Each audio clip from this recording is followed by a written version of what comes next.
What's up, guys? This is Eric Walworth, aka Fantastic Gigantic, and today I want to bring you a new segment called Fantastically Haunted Places. Now, this one, this segment in particular is about two very famous places up in Virginia City that I visited while I was up in Reno. One of them is a Virginia City Cemetary, and the other one is the Washoe Club. Okay, now, due to certain issues with lighting and sound and the length of the entire time I was there, I wasn't able to capture the entire experience, but I was able to get the highlights though. So enjoy the video. Don't get too scared.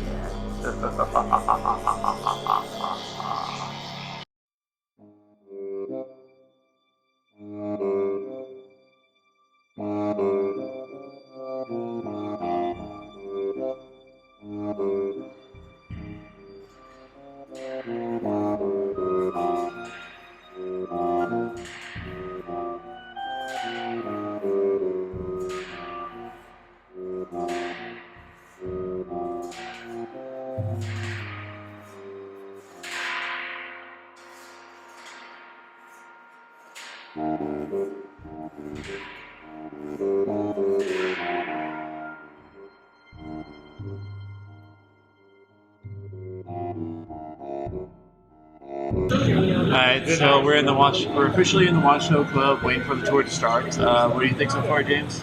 I've been here so many times. I've gotten drunk here. Because you gotta finish this before you go upstairs. It's 7 minutes. Oh, I have. So we talked to Floppy tomorrow. He's gonna be on the radio show with you guys tomorrow. Let's appreciate this first. It's gonna be my first time, going through this. I mean, I've been through, haunted tours. I went through the Queen Mary, which was awesome. Yeah. So let's go see the Washoe Club. My name is Richard, and I'm your tour guide for the tour. Now, did anybody rent any of the K2 meters? Nobody rented those? I didn't even know you could do that. Yeah, we could, but being that nobody rented them, I don't have to go into that part of the tour. Now, cell phones and cameras. Come on now. Keep an eye on your cell phones and your cameras. If you see that you're having a significant power drain with your cell phone, chances are it could be being tapped for its energy. And if this starts happening, that's a good indication to me that we could be having some activity, and that is also a good time to be taking pictures. The more sophisticated type cameras that you may be using. If you see that your cameras are starting to malfunction, your camera's never done that before, you don't understand why it's doing that, all you have to do is leave the room, your camera will reset itself, and it should start working just fine again. Now let's go into a little bit of the history here.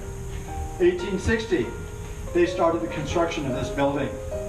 It was completed in 1862. President Lincoln was in office at the time, and Nevada was not Nevada. It was Utah territory. Now, how many of you are Ghost Adventures fans? Anybody watching Ghost Adventures? Okay, great. Well, the Washoe Club has been one of their favorite places to come to over the years. They've gotten a lot of good evidence out of this building as far as paranormal activity goes. That's what keeps them coming back here. They have been here on 4 different televised investigations. Now, if you would have been here just a few weeks ago, the Ghost Adventures team was here. Everybody got to get their pictures taken with them, got autographs. Now, when they are here, this room is what they're using as their headquarters. They have their big monitors set up in here. They have a guy that sits there and he watches these monitors. When he sees activity, or thinks he sees activity, he'll walkie-talkie to the guys, let them know what area of the building the activity is coming from. They go and check it out and start their investigation. Now I'm going to take you down the hallway here. We're going to go through right around 30 rooms, 9,000 square feet, and 2 floors. Now in some of the rooms, there are strategically placed mannequins in the rooms. Now these mannequins have been brought in there to try to scare you. So I just want to bring it to your attention so you don't go walking into these rooms, get scared to death, and then we have more spirits on. Now, in the 1800s here in Virginia City, and if it was winter time, and somebody passed away, somebody died, chances are they were not going to be put to rest until the spring and summer months. Now during the wintertime up here in Virginia City, the graveyard, the ground is frozen and it's usually under snow. There were no backhoes back in these days to dig these graves. All graves were dug by hand. And in the 1800s, Virginia City did not have any morgues. They didn't come to Virginia City until the 1900s.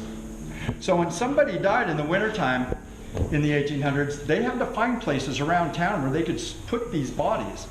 And they had to find a place that was going to be cold enough to keep these bodies fresh enough. Now, one of the coldest places in Virginia City that they could find to store bodies was right back here behind the Washoe Club, the liquor storage area.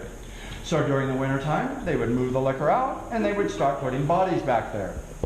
Now, one time only throughout the 1800s, there was an outbreak of smallpox and it killed quite a few people. One time only, there were 72 bodies stacked back here to be put into the ground in the spring and summer months. But any other year, any normal year, let's say a normal year, there would be between maybe 4 to maybe up to 10 bodies that would be stacked back here.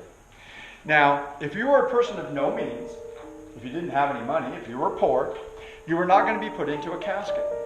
You weren't even going to be put into a box. What they would do with you, they would wrap you in a burlap bag, and then they would stack you back here until they could get you into the ground. So if you'll just come back this way, the pedestals here at the banisters, you'll notice these cutouts on the top. There were 2 beautiful wrought iron structures. They came out. They formed an arch right here, and in the center of the arch there used to be a gas lantern that would light up the hallway, the staircase, and the entrance to the Millionaires Club. The staircases here. We do have quite a bit of activity that takes place on the staircases. Quite frequently, we hear the sound of someone walking or running up and down these staircases. Now, in the wintertime, when I come to work, it's pretty quiet during the wintertime. We don't have that many people in town. And there are sometimes we're not even giving a tour. But while we're sitting down there, we will actually hear what sounds like somebody walking up and down these staircases while we're here, and we know that there is nobody up here.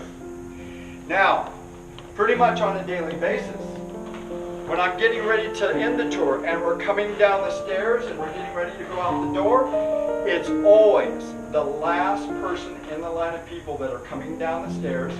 They get the creeps. They get the feeling that something's following them. The hair on the back of their neck will stand up, and they've actually said it sounded like somebody following them down the staircases as we were getting ready to leave. So, at the end of the tour, whoever wants to be the last person, you guys have at it, and may the best man or woman win, and you'll be the last person. So if you're ready, let's go into the Millionaires. Now, if you're familiar with TV's Ghost Adventures, if you've been watching the show from the beginning, you may recognize this room already. This is where they caught a piece of evidence that was a big feather in their cap as far as their TV show goes at that time. If you remember the episode, remember the scene, one of the investigators, his name is Nick, he walks across the room here, and he goes right out that door. And right behind him is the full-bodied apparition falling and right out the door. This gray X here on the floor, this is where the movie camera was on the tripod that caught the evidence that night. And we are showing that same episode downstairs in the museum if you want to take the time to watch that when we're done with the tour. Any questions yet on anything? Okay, let's head to the Millionaires Bar. Now the 3rd floor here. This is where the paranormal activity really does pick up, especially in this area of the building up here, right here. Now when TV shows come here to do TV shows, this is one of the areas they like to set up in. When paranormal investigators come up here to spend the night to do investigations, they get a lot of good activity out of this part of the 3rd floor. Now in 1873, there was a man who lived in this apartment. He was the explosives technician for the mining industry in Virginia City. And it was known from time to time he did have some of the explosives stored in the apartment up here. Well, he was the explosives technician. You would think that he knew what he was doing. But this man, he had a little pet. He had a pet monkey. Well, it was June 30th, 1873. About 10 o'clock in the morning, the monkey got out of his cage. He got into the explosives, knocked over the nitroglycerin, and doing so, blew the back half of this building to smithereens, along with the Bank of California located across the street, killing 19 people. Plus one monkey and one owner, yeah. Well, 2 weeks after the explosion, they were still finding body parts around the streets up here. Now there was a little girl killed in the explosion. Her mother and father was killed in the explosion as well. But this little girl, her name was Ella, for some reason she stayed behind and she has never crossed over. And we get reports of her frequently from different paranormal investigators. They are making contact with little Ella. You'll notice the stuffed animals over here. These are brought up here as trigger objects to get a reaction from little Ella. We also do have a little boy spirit up here, and he goes by the name of Peter. Now, he is not one of the spirits that are written in the history, but evidently there must have been a little boy here, and he died here, and we do make contact with little Peter as well, and he does like to play with the animals as well. It was written in the New York Times, the 1873 July issue, that the monkey was in fact responsible for blowing the building up. 1981, there was a man who lived in this apartment. He lived here with his teenage boy. One day his boy went out for the day. He's roaming around the hillsides over here in Virginia City, and he falls into an unmapped, uncharted mine shaft, and he is killed. The father was so distraught over the loss of his son, he couldn't take it anymore, committed suicide in this apartment, and shot himself in the head with a gun. Now, one of the hot spots up here is right over here in this corner by the door. We do get a lot of shadow movement going in and out of the doorways, and a lot of orb activity over here as well. This is a good place to be taking pictures. But feel free to walk around the apartment here, go around the corner. You might want to check that little closet out there in the corner. Come down the hallway, and I'll meet you out here on the platform. Now, when you walked into this room, it kind of feels like you're walking uphill. Well, this entire brick wall here, this entire brick wall is the wall that came crashing down. There was so much water and moisture that had collected underneath the building. The force of this wall collapse caused the building to sink, and it just went just like this, and it has been sitting this way since 1890. Now, when they put this wall back up, they took all those broken pieces of brick and just plastered that wall right back up there, and it has been that way ever since. You see this floor is brand new. There's a couple of rooms downstairs where we had to replace the floors. There have been a lot of things that had to be done to this building to bring it back up to code so we could have people come up here and do the tour and spend the night. New floors had to be put in. The building had to be made structurally sound with retrofitting. Sprinkler systems for fire safety had to be installed. All of this came in at the cost of $96,000. Last year, the new copper roof was put on. That came in at the cost of $110,000. So I just want to let you know that the money that you spent for this tour, the money that we bring in from the overnight stays, the different paranormal paracons that come to Virginia City and use the Washoe Club, the different TV shows that come to Virginia City and use the Washoe Club, all of that money is going right back into the restoration of this building. It is a long process. The major things have already been done to get the building back open and to have the new roof put on so there's no more damage done to the building. What they're doing now, they're just going from room to room. They're taking care of the bad spots first, and then they'll go back through the rooms and start the beautification of a few of the rooms. One of these rooms that will be brought back up into its original luster of what it once was is the music room. That will probably be the first room that they are going to do that to. So the money you spent for today's tour is money well spent, and it will eventually get back into this building at some point. So let's go see the last room of the tour. Through this little piece of glass right here, you'll look down on the secret staircase that I was telling you about. Those big windows to the left, that was the ballroom that we were in when we were on the second floor. That courtyard back there that you see, that's going to be one of the restoration projects for the building.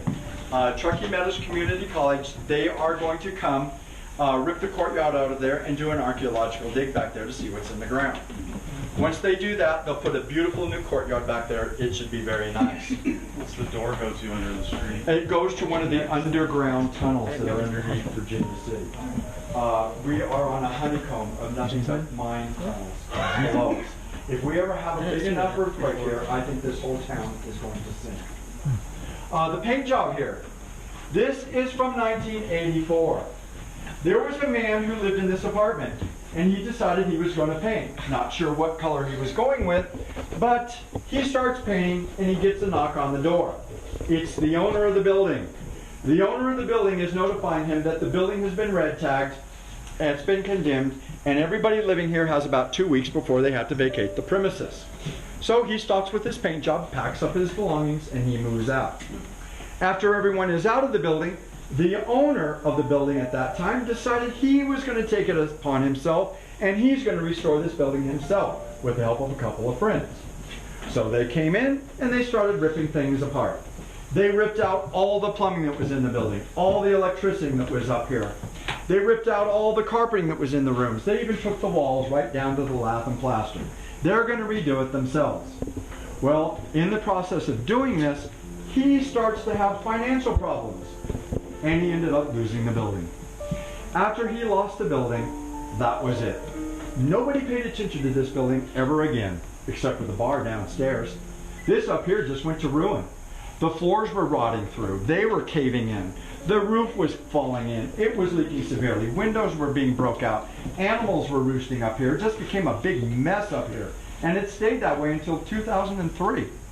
That's when the current owner took possession of the building.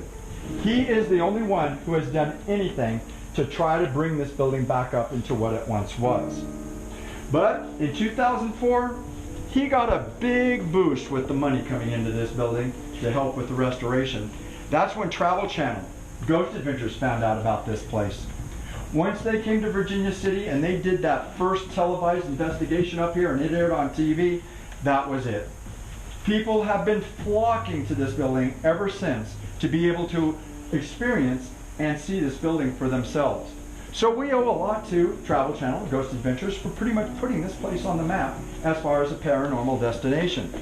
And with the help of Travel Channel and the Ghost Adventures, they pretty much put Virginia City on the map as a paranormal investigation. This is not the only known haunted building in this town. There are quite a few that have been made famous from Ghost Adventures.